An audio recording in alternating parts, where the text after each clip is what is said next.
Reactive training systems. There is a huge range of techniques that lifters use. If IPF Worlds is coming up, arguably the top strength powerlifters in the world are competing against each other. And if you watch, there's a wide variety of techniques that you'll see employed. It's clear from just watching that there's not necessarily one technique that is optimal for everybody. This is something we all agree on.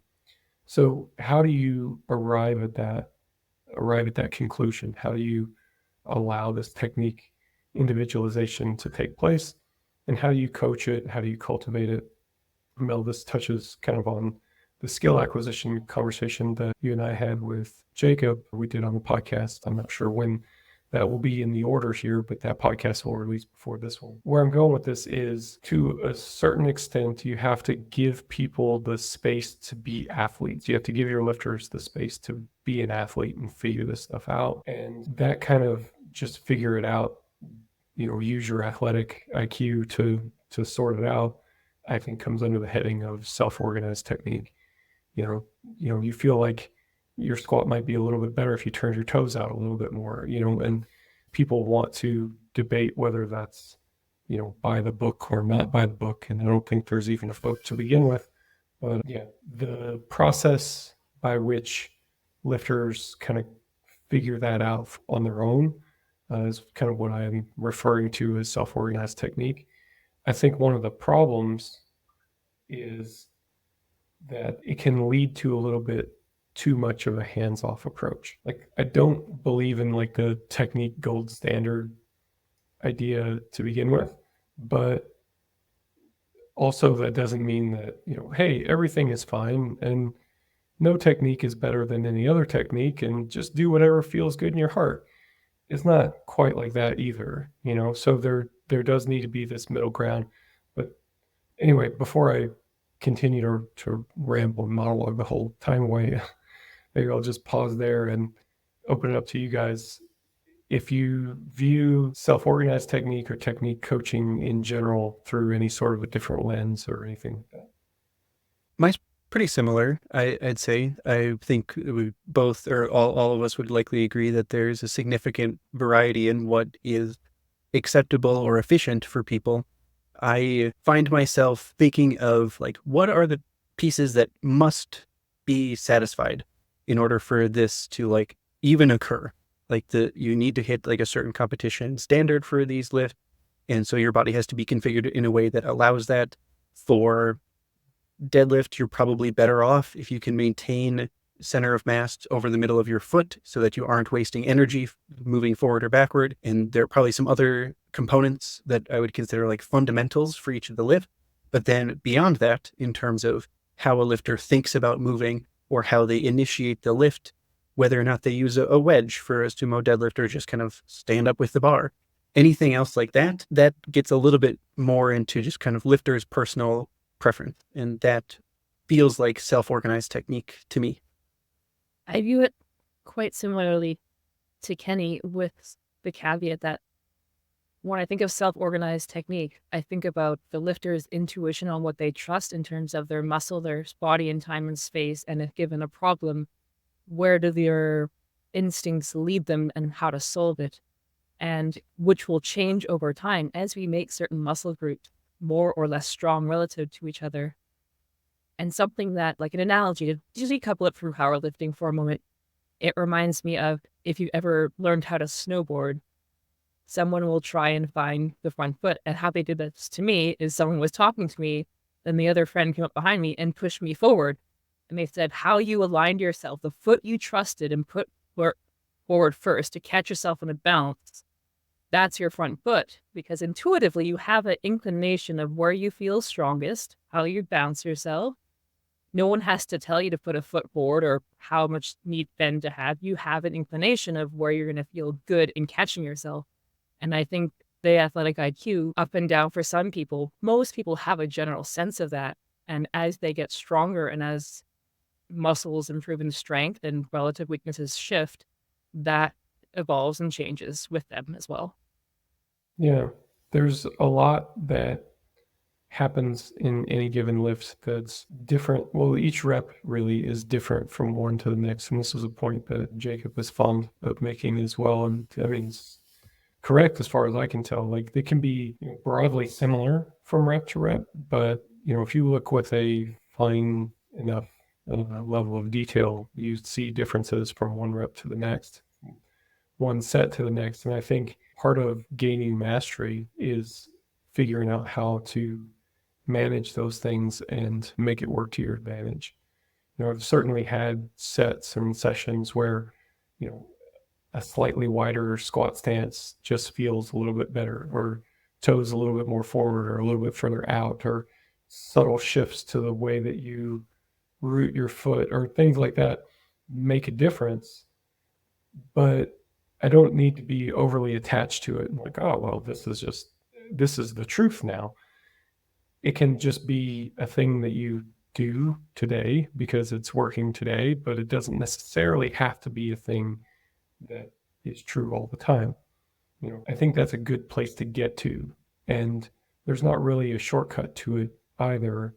You get there with time and experience. You haven't done enough repetitions. And you need to have sufficient freedom to explore that space. And similarly to knowing when to make those adaptations to feel better, knowing when it feels bad. Like the moment you squat or deadlift and you're like, this doesn't feel good at this moment. Having the confidence to manipulate little tweaks like that, foot placement, hand placement in the lifts, definitely hard to lead athletes down that road to be okay with that when they really look to coaches like, what is the right answer for my lift for all the time? Yeah, and I mean, in the interest of being genuinely helpful to people too, maybe it's worth spending a little time on like, how do you, like we're saying that this is kind of a tacit skill that you learn given enough time and experience, but is there a way to speed that along? Like what sorts of things do you pay attention to? What observations do you make that might signal one thing or another? I can tell you that for myself, I pay attention to the RPE, the bar speed. Bar speed is a really good indicator. Things like this are necessarily nuanced. So you've got to be careful not to let a bar speed on a warm-up dictate your technique on a max lift. Those things are different, and optimizing for light weights is not the same as optimizing for heavy weights. So there's some subtle differences to things like that, but generally speaking, like if your top set, you make some tweak to it and it moves better, then trust that indicator, then, it helps to be a student of these things as well, that, we could talk about round back deadlifting and, its relative injury risk or non-risk. I tend to think that with any sort of mechanical system, the body's not merely a mechanical system, but, on some level, it shares a lot of similarities to that model. And if you push it to its adaptive limit, something is going to give, and it's probably going to be the thing that is the recipient of the greatest amount of stress. So I think that's something to think about too, right? Like there's a reason why you end up with knee, hip, low back injuries in the squat and not like ankle, foot injuries in the squat, right? Like what's receiving the brunt of the stress here. So I think that probably extends to more subtle technique choices as well. And that's not to say that you shouldn't ram back deadlifts. I have plenty of athletes that do it. It's more like you should go into it with your eyes open and kind of know this isn't, I don't want to phrase it too dramatically. There's a lot around this and it's easy to over dramatize the decision like that. But just that, hey, this is the area that you're placing more strain on, and we should be mindful of the loading there. Yeah, I think that is important to pay attention to what part is stressed, especially when it occurs kind of abruptly. That might be another thing that I'd look at when considering, like, is this something that you have self-selected into because it is good for you, or because you don't really know what's going on, or we have a real big deficit in how strong your glutes are, and this is just leading to severely rounded back, and you've got no coordination here, and you can rep out 175 kilos on deadlift for 10 reps, and we throw on 185 kilos, and suddenly you get one, maybe two. Like that's a limiter. That is something that we need to pay attention to, especially if your form is changing really significantly when we add the load or when we add this extra rep or this extra RPE. Yeah, I really like that idea too of like monitoring how technique changes with loading changes too. That's a good idea, maybe worth lingering on a little bit more. So could you talk a little bit more about that, Kenny? Like what kinds of things are you paying attention to? What do you notice when you have an athlete that does show some technique? I don't know how you would term it, like technique breakdowns that are sensitive to changes in load. I can think of one example that I saw from a lifter who they sent me a squat, and it was intended to be a pause squat, and they had pretty brief pauses at the bottom, and they went through their first 3 reps of this set of 4, and it was pretty much fine. But then we got to the 4th rep, and they told me that it was kind of a misgroove, but I could see each rep as they leave the hold, their back starts to really round, and this bar is rolling way up on their back, and they're getting like pitched forward out of the hole. And this is what looks to me like I'd feel uncomfortable doing this lift. And it gets really pronounced on rep 4, and suddenly the RPE spikes from 6 to 8.5, and they're like fighting to finish this rep. And so I'm looking for something like that, where it's this pattern that, okay, like if we look close, it is there early on, but as soon as we cross this certain threshold, we now see a drastic increase in how this pattern is displayed that leads to kind of a surprise for the lifter. This is way harder than I thought it would be, or this like made me really sore as a result, like after the lift. That type of thing is often what I see as kind of like a clue to potentially change something. So that's something that you have touched on in both examples now, where you basically have a big drop off in performance. Maybe you mentioned like being able to do lots of reps with 175, but then you go to 185 and your rep capacity drops significantly. Is that an indicator in itself that you would be looking for some of these kind of uncharacteristic weak links in the chain kind of thing? I think the numbers by themselves, maybe not, because I could see there being alternate explanations. Something truly did go wrong. You set up weird, or your spotter touched it, and something else happened during the set. Like there are those considerations too. But I think it's when that type of drop off or dramatic increase in difficulty is accompanied by a visual deviation from their intended form that is kind of the combination that clues me into, okay, this might not be the pattern that we want to stick with. So I think that combination is kind of the important piece for me, just being able to visually see like, oh, something's going wrong here, and this is accompanied by like a surprising result. Yeah. The drop off in strength, it's often seen when a muscle group is doing the job of 2 muscles. You say rounded back in the squat, well, your back is rounding to compensate for someone in a group project not showing up. And so as you increase load or reps, it's almost like an exponential difficulty increase on that muscle group until they can't take it. And the lifter doesn't really feel it. It's exponential, so it feels the same, and then swish all the way up. Well, you see that in velocities too, if you're looking at isolation movements, that you take something like a bench press or a squat, and you do multiple reps to, let's say, to a maximum effort set of 10. You'll see the bar speeds gradually slow. First couple reps are quite fast, and then they gradually slow into maximum.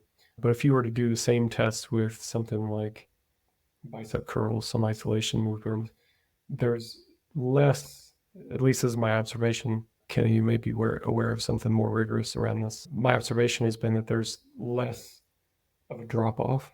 It's like same until it kind of dies. I mean, it's not all at once. It's just that the difference between easy reps and hard reps is more abrupt, kind of with that observation, that kind of would make sense, the explanation that you offered now. Yeah, I wish I could whip out a study here to be like, oh, so-and-so at all studied this and found exactly what we said. But no, I'm not aware of anything, but have a pretty similar personal observation that the isolation movements seem to perform differently than the compound movements in terms of like velocity drop off. Well, that's been an interesting thing too. Like as I do more velocity profiling on different lifts, that it's just an interesting phenomenon that you can take something like a bench press or a squat, and there's a measurable difference in bar speed from like 4 or 5 reps in reserve down to 0 reps in reserve, and it's reliable. And you could use that then to say with a pretty good degree of reliability, okay, this is, RPE 5 reps in reserve, and I can say that confidently, versus with something like a front squat that has basically all the reps are the same until you get to like 8.5, 9 RPE, So being able to tell the difference at like a 6 or 7 RPE is not obvious, and that's more obvious when it's like between lifts like that. But I think about that when it comes to inter-individual differences too, and like we talked, I'm getting kind of off topic here, but I didn't have a clear agenda anyway, so I guess that's all right. But like when we talk about lower and programming 5 RPEs or 4 RPEs, like for me personally, I kind of go like, what is that even? Like, how would you even begin to tell? And I think I can make a case for that, but I could see the argument as well that could be like an inter-individual thing too. Perhaps you have somebody that's just generally more explosive. It would make sense that they would have a larger range through which to drop velocity, where if you have somebody where kind of everything is moving at the same speed, your ability to distinguish low RPEs is going to be much more difficult. Yeah, low RPE is always kind of a struggle. People swear that they can kind of assess where that is accurately, but it's always a little bit of a guess. Do you think that you'd said that someone with a faster, like more explosive profile will have a greater range to drop off? Have you noticed in some cases where they kind of rapidly accelerate in terms of like where that drop off is, where it's like, okay, all of their like what they call RPE 3 and RPE 5 and RPE 7, they're all the same speed. And then as soon as they hit like just a little bit above that, suddenly we're at like, oh, wow, that was actually really slow. And the gradient sped up drastically. I think that I've noticed that with some lifters, but I wouldn't know if that's a hard and fast rule. Have either of you seen that? I've noticed that. Like that's kind of a description of what my front squat is like, that pretty much everything is running around the same speed until I get to 8.5 RPE, and then it starts to slow down. I mean, it begs the question for me, like I may do a set and perceive it to be, 6 RPE or something like that. But what is that based on? Like, we just kind of wave our hands and go, oh, it's your subjective perception. But like, no, it's based on something. And lots of times it's based on the bar speed, the last rep velocity. You could base it off of other things like how out of breath you are, but that doesn't seem like a great indicator. You could, I don't know. It's kind of an open question to me. It's like, what perception is leading to that assessment? Yeah, I actually thought of another question while you were talking, because it's kind of like this awareness of your body, what you're doing in space, and how this is going to show up as you try to complete the movement. We've all probably worked with people that have that just get it. They have really high like athlete IQs. You're like, oh, go ahead and try this. There's this one cue, and they're like, actually, I already got it. No need. I figured this out, and I'm moving how you want me to. That's great. That's super cool. Then there's the other end of the spectrum where it's like, okay, we've tried these 78 cues, and none of this explanation is quite clicking. Maybe like if we were hands-on in person, we could try to move you through this like movement pattern and have you kind of get it that way. But a lot of the times you remote coaching, and so that opportunity is very limited. What do you do in some of those cases? Like, have you found successful strategies or successful movements that maybe get things to just like click for somebody that may not have like as high of an athlete IQ, so to speak? Oh, I work with a lot of novices that can have very low athlete IQs. So I will really far deviate away from specificity when I just want them to feel the muscles or go through the range of motion, and I will restrict everything else until they either feel the muscle feedback. Like I will use engage your lats because that's a really common one. How do I get them to feel their lats? I will have them pick up a barbell and I'll just have them pull it against their hips and say, until they feel the back burning. And I will say, that is the muscle I want you to connect with. And then I'll have them go back and forth. And if they are moving in a certain way, I will add a restriction or make it worse. So if I have someone whose bar drifts away from them in Olympic lifting, I will tie bands to a rig, put a bar in their hands. So the bands are pulling the bar out of their hands in the direction that they're going. So they have to overcompensate by pulling even farther in the direction I want them to go. And then they'll start to connect with the correct movement. I think Jacob mentioned that if you make their problem worse, they actually do better at compensating for it and can correct it a lot easier than if you try and mitigate the problem. So you exacerbate it, and then they'll cue in on the reaction to it. Hey, let me tell you something that I know about you. Your lifting is important to you. It's probably one of your biggest priorities. And for people like us, nothing compares to the feeling that you get when you set a new PR. That feeling of being the best that you've ever been, of doing something that you've never done before. This is what we're all after, and it's also what RTS specializes in. Getting you the absolute best program possible so that you can hit new PRs and reach your goals. We call it radically individualized training, and we're really good at it. Whether we need to account for busy schedules or equipment limitations, or precisely turn the dials and get the details of the program just right, we have the tools and the experience to guide your lifting to the next level. To us, coaching is all about leadership, relationship, and creative problem solving. A coach should be poised to help you make tough decisions about training and competing so that you can continually grow in your development.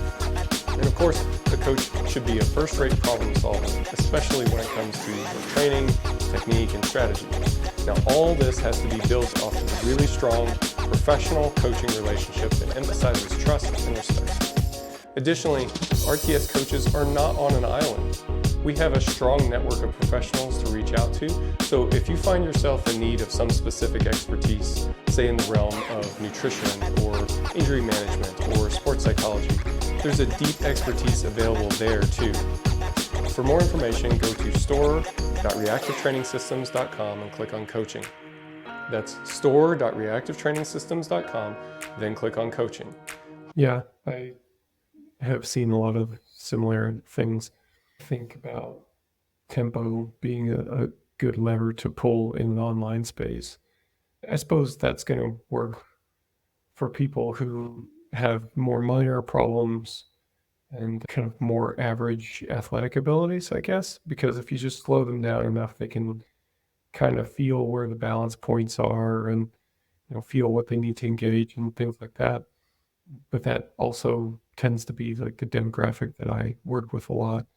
If I was working with people who were true barbell novices, I would probably need to be more creative than just slowing things down, right? But I find that's an effective one for people who have a little bit of experience, though, just because the act of slowing it down, it gives you more time to perceive things, but it also increases the amount of fatigue that you accumulate in each rep. You just get a little bit more tired for each rep that you do. So you're looking for efficiencies, just naturally. You're trying to find positions that make this feel a little bit easier, and that's generally a good thing. It's a little bit easier for me to brace if I keep the bar in close. It's easier for me to maintain my back position if I keep the bar in close, or if I touch just a little bit lower or a little bit higher or something along those lines. I use this with equipped lifters as well. Doing rep work in gear is awful. No one likes it, but I think it's a really useful training tool. Like powerlifters don't like rep work in general, but I'm talking about like even just, and if you've never dabbled with it before, like it's worse than it sounds. But the act of doing that rep work, you're more fatigued on the last reps, plus, you've got the first several reps to kind of inform your position and help you refine some of your technical positioning. But like for equipped lifting, a lot of it is being able to find a touch or being able to allow yourself to reach legal depth in squat. So doing some rep work helps you to learn how to relax the right way, even with a very heavy weight in your hands or on your back, so that you can, better execute. So it helps with like the skill, and speaking of equipped stuff, that's like we've been talking about giving people space to be an athlete and kind of figure out for themselves which, technical details they need to manage and how to manage them. I would say that's even more true with equipped lifting. And it's so much so that like when I'm programming equipped practice sessions, there's a lot of free space in there for athletes. I may program like 3 singles at 8 RPE, but really in practice, those will be anywhere from like 7 to 9.5 RPE. And that's fine. I want the lifter to explore that space. And we have like some specific objectives that we're trying to reach with that practice, but there has to be a little bit more fluidity there than there would be in like a normal training session, because the whole intent of it is that skill acquisition. Well, 90% of the intent of it is that skill acquisition. That reminds me of a concept that I explained to, or used with one lifter. He actually didn't have the words for it, but explained what I was going to want to try with him anyway. We're changing his bench technique. He, for a long time, wanted to press the bar vertically off his chest and then get it to go back, maybe at the top. And we were trying to fix that by having him press the bar back off his, like right off his chest. Explain kind of the goal of the movement, and then within the written sets and reps and the RPE, I told him that I want this to be what I called like a winnable challenge, where you feel like you have to work hard in order to maintain this new position, to do this new pattern, but you are not missing all of these reps. You're not like, oh, I think I can do it, and then at the miss crew, but you're just not doing it. Like if you miss like on 1 or 2 of the reps here in this set of 5, that's fine. We're getting somewhere, but it's got to be something that you can win, where we're ingraining the new movement pattern that we actually want, as opposed to just reinforcing the old one. Yeah. That's a really good point, Kenny. And I think that anytime you have a technical thing that you're trying to make more lasting changes with, I think that's got to be a factor. I talk a lot about presenting a technical challenge, but it's got to be a challenge that the lifter can meet and succeed at ultimately. And that's on the coach to provide that challenge for them. Like you've got to give them something that is difficult, but ultimately that they can succeed with, so then you can build on that success. You can't just say, load the world record. Oh, you missed it. Try again next week. You've got to build up to it. Something else I like that you did, Kenny, is you told them you have to make some of the reps, because you'll have athletes and personalities that will be higher risk takers and like, oh, I can just do it. I'll just figure it out. And they'll be a lot more aggressive, and you have to compensate for that at times. Like, I want you to hit, for sure 5 out of these 6 reps really well, and give them the space to be their risk taker self. But then you have athletes on the other end of the spectrum that you really have to, you can go past 60% and it'll be okay. Yes, that exact motion, come on. And presenting the challenge to them of giving them the bottom limit as well, and encouraging them to be a bit more brave and fierce. It's also a fun part of coaching, because that ultimately how risky they are is also going to delegate how often they're willing to explore those deviations and day-to-day forms. Yeah, that's a good point as well. That, personality type is going to be a big factor there too. How much are you willing to play around with these different things? There is a risk to it too, and especially with a lot of powerlifters, and I would put myself in this bucket too, just athletically, we can sometimes become attached to the weekly training result. So, trying a slightly different bar position or, you know, cueing a different elbow position on your top set is, a threat to the ego in some way, so there can be kind of this desire to not want to shake the status quo. But I mean, also, hey, that's what your warm-ups are for. And I think Mel, courage is the right word there too. Like if you're doing your warm-ups and all indications are like, hey, this might actually be better, you do have to show, a little bit of courage and try it, on something that matters. Because how else are you going to figure this out? Yeah, I think, again, just another element of giving them a little bit of freedom to explore, but making sure that they're not running off of a cliff as part of their exploration. And I think that I didn't always make a directed effort to share my expectations of what would happen when I'd propose some of these changes, but I've been more conscious of that recently, where sometimes I'll give people an example of like, all right, go ahead and, cross your arms. Just cross your arms however you normally would. Go ahead and do that. Just feel how it is. All right, now flip which arm is on top. That feels super weird. And you did basically the same thing. We're doing almost like that, but we're just changing your bar position here. If it feels weird, fine. If it feels bad, let's reevaluate. But be willing to let this develop just a little bit. And if within due time, we're still not seeing what we want, then we'll wipe the slate clean and we'll try something else. Maybe it's going back to what you were doing. How long do you give people? It depends on how significant of a change we want to make. Most of the time, I want to see some type of improvement within 2 weeks. If I don't see anything and they're still not, getting it along the way, like we might try to add a couple extra like layers or like light tweaks in cues or how we're thinking about the movement or setting it up. But if we're seeing nothing for 2 weeks or a regression or feeling bad, anything like that, then I am not likely to continue much beyond that. Yeah. Same. I think, Mel, same for you. Yeah. 2 weeks. Yeah. Thanks for your buy-in. We explored it. Yeah. Right. Yeah. That seems to be a good space. You've got to be looking with enough resolution to see that sort of change in 2 weeks. But I mean, given the frame of reference that we all have, I'm sure that's not an issue. I mean, if you're doing like 5-pound progression, then it might take a bit longer. But with everything that we would do, I think it's reasonable to expect to see some sort of movement in the 2-week time frame. With probably the biggest technical change that I coach on a semi-regular basis is that I'll see people who kind of naturally have this round back deadlifting style, and then for whatever reason we said we want to change that. That can take significantly longer to fully change, but again, I want to see some sort of movement in the right direction. I would say for that one, I would give it a little bit longer, but if we're not seeing anything after a month, then I'm kind of ready to reconsider.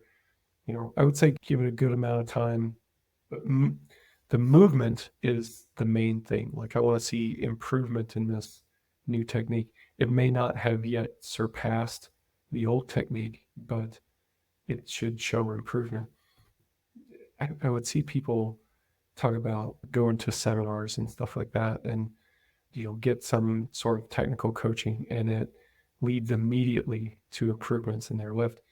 And I've got to think that those must be just like really basic things that the athlete was doing incorrectly before and then fixed. Like they were just doing a bad job of bracing, or their grip was uneven, or something that's pretty significant and fairly easy to fix. And once you do it, it leads to a significant improvement right away.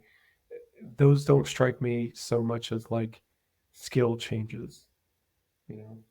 At least that's been my experience in teaching at seminars and stuff like that as well. It's like you see somebody who is not arching very well on the bench and you teach them to arch, and it's not magic, right? So like it doesn't instantly lead to a better bench. It's going to be this kind of multi-week process that we're talking about.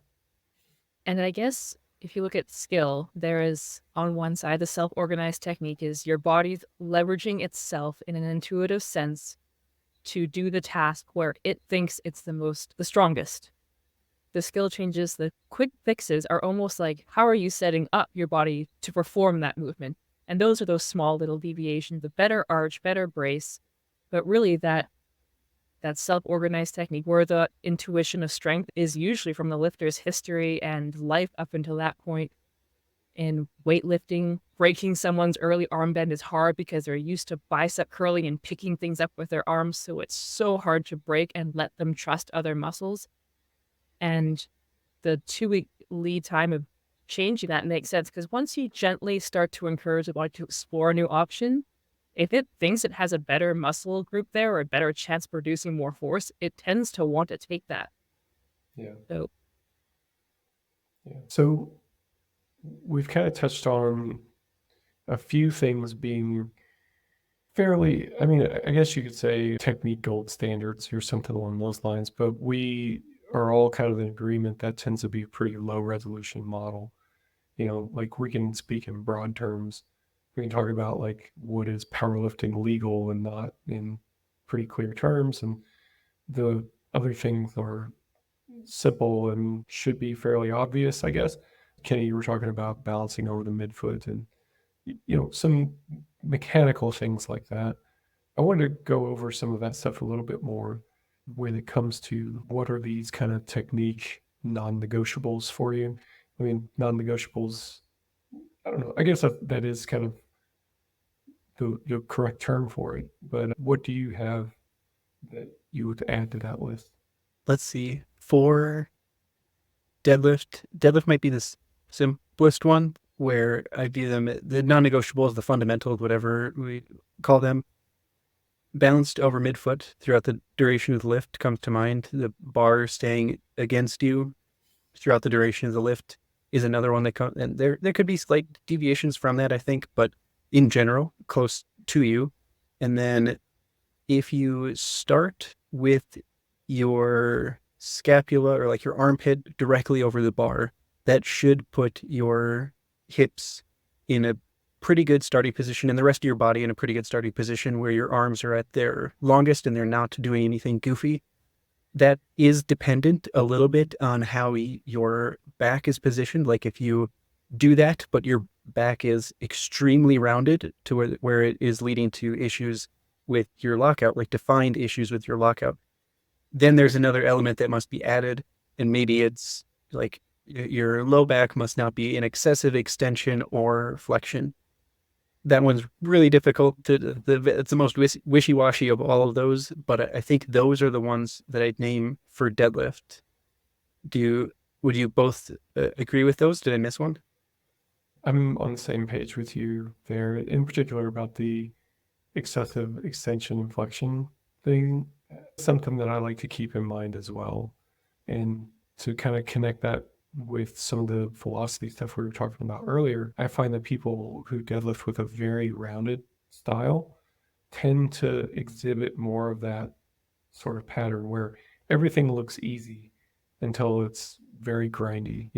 Like the opener, even up to like opener weights, completely smoked, right? And then the second attempt even can look reasonably fast, and you may think that there's another 10, 20 kilos there, depending on the lift, but there's not. Right? The end gets very grindy very quickly. And since you're mostly reliant on one muscle that's in a pretty bad leverage position, that's already being used through the rest of the range of motion as well, it kind of sets you up for that type of rapid velocity drop off. Not that's a deal breaker or anything, but it's just, one more thing to be aware of. Yeah, I'd agree with that. The deadlift is the one that I had thought about the most because I had to answer a lifter's question about it. But if I were to go next to bench and think about the fundamentals, I might miss some more here. But what comes to mind is feet firmly on the floor in a position where you can drive yourself backward toward the upright of the rack or whatever system you're on.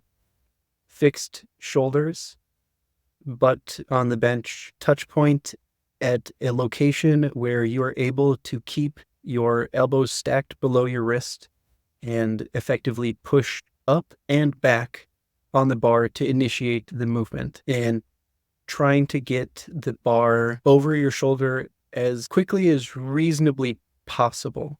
I wouldn't live and die by the J bar path personally. I'm okay with a diagonal, but those are the first handful of things that come to mind as like what I'd want to see from a pretty efficient bench press. Microphone is slow. Yeah, I tend to agree with that as well. I've been thinking about grip width on the bench press lately, and kind of trying to be a little bit more defined with things like close grip, or so in our system we have close grip bench and very close grip bench, and like what are the landmarks between these things. And I tend to think of, at this moment anyway, close grip bench being like a shoulder width grip, and a very close grip being like a chest width grip, just as providing some sort of landmark that's going to scale to the individual a little bit, which would leave your comp grip in almost all cases being somewhat wider than shoulder width, which I think is, that's not gonna that's not gonna turn any heads, I don't think. It's a pretty pedestrian observation, but that tends to be a little bit better in terms of landmarks, I think, and maybe explains why me at 120 kilos finds a close grip being like pinky on the ring, where that's not really close grip for other people, smaller people. Yeah, I would definitely agree with those landmarks and definitions. Like sometimes I'll make reference to like close grip being one hand width narrower than the competition lift, and very close being two hand widths narrower. But that's always under the assumption that they have a pretty typical competition grip to begin with. And so I think your system might be better there. I interrupted you. Well, no, I totally interrupted you. But there's a difference between something being expedient, good enough in a practical setting, and I think that's really where you're at. And I've done something similar, like a close grip being, a hand width, even like 3 finger widths or whatever you want to define it as. Like you just need some sort of definition that you can use quickly in the gym. And if you're telling people like, hey, you need to get out your map and compass to figure out what grip width to use, then that's not very practical, right? I go to the opposite, like just the end of the spectrum. The very close bit is, like as you said, I want you to be very close and tucked into your chest. And that's the very close. And the close grip's just between the two, between your comp and that position. Yeah, communication being another highlighted skill for coaching effectively, right? Yeah. How do you? There's all of these terms that are by definition a little bit ambiguous, so the coach or whoever needs to fill in some gaps there. Yeah, definitely. How do both of you go about like suggesting someone's competition grip? Like this is probably another element of self-organized technique where people kind of gravitate toward one, or like there are obviously like maximums and minimums here. Like okay, there's a competition defined too wide. And there's you can't touch this bar on your chest because your hands are together and the bar is never going to touch type of grip. But between that, like I know that there's that one study that suggests twice your biacromial width. So if you measure from the ends of your collarbones, double, that is your best competition. That's your strongest grip for bench press. But I don't think that tells the whole story, especially when we start to involve like arches or different setups for people, other parts that you can manipulate. Do you have either of you kind of a system that you've used? I will program narrow width grips, and I will say, how does that feel, by the way, compared to your, like, do you feel like you're really pressing out or stacked? Or I'll watch how well they grind toward the end of the lift, how fast they're off the chest. And like, oh, the narrow grip seems a little bit better. Or if the things that they're very slow with typically in their competition would look better when I brought them into that close grip, it's worth exploring the in-between, especially if there is a big weakness either grinding or off the chest. Transition point kind of seems to be the same slowdown no matter where your grip width is, but that's what I have found has been helpful. Athlete feedback, a lot of it. Yeah, I suppose if I had to start from, just day zero, I would start them with a, classic, slightly wider than shoulder width grip and see where we go from there. But since I like to program different grip widths anyway, it kind of becomes this empirical process where you go, huh, so that grip was actually stronger than your comp grip, huh? Well, I guess that's your new comp grip, provided it meets the other legal requirements, for in business. And you kind of zero in on it in that way, and it's there's a lot to be said for that process, I think. Having a good starting point is better than having a bad starting point, but it's really what do you do after that matters the most, especially if you're going to be at this for a good length of time. Yeah, I agree with all that. That's pretty much exactly how I figured out my competition grip. Like I used to be pinky on rings because I read that one study and that's where I wound up. And I started at that and just kind of thought, okay, well, if I go any closer than this, it really starts to suck at lockout. So probably won't be doing that. Had a wide grip variation programmed and that felt a lot better. If E1RMs were higher, I said, okay. And it didn't take too long, but there is something to be said for that trial and error. We see something similar too with sumo and conventional deadlifting, where people want to measure various body segments and plug it into a calculator so it can tell me whether I'm a sumo or conventional deadlifter, and it just doesn't work like that. And look, it can seem like a little bit of a hassle, I guess, to train both or feel like, oh, I've got to figure this out before I can, really go all in on improving my comp performance. But I think there's a lot to be said for developing both anyway. If you have the ability to do both. Not everybody does. In fact, I would say probably most people don't to a significant degree. You're going to find one you're just way better at it, either sumo or conventional, and you lean into it. That's where you go, and you still maybe dabble with the other, but, conventional kind of hurts my back a little bit, or, sumo hurts my knees a little bit. It's usually something along those lines. I'm just like 200 pounds weaker at sumo than I am conventional, so it doesn't really seem like it's worth that much effort, right? So there's considerations like that, but if you're one of the people who can develop both to a reasonable proximity to each other, I think there's competitive advantage there. Like you see that with Ashton Maruska. He's been the most visible example of somebody who, having both weapons in his arsenal, can kind of call on one or the other as the situation might dictate. Maybe, I don't know if this is a particular problem for him, but I know sumo deadlifters in general sometimes have issues with a platform being too slippery or too lumpy or things like that.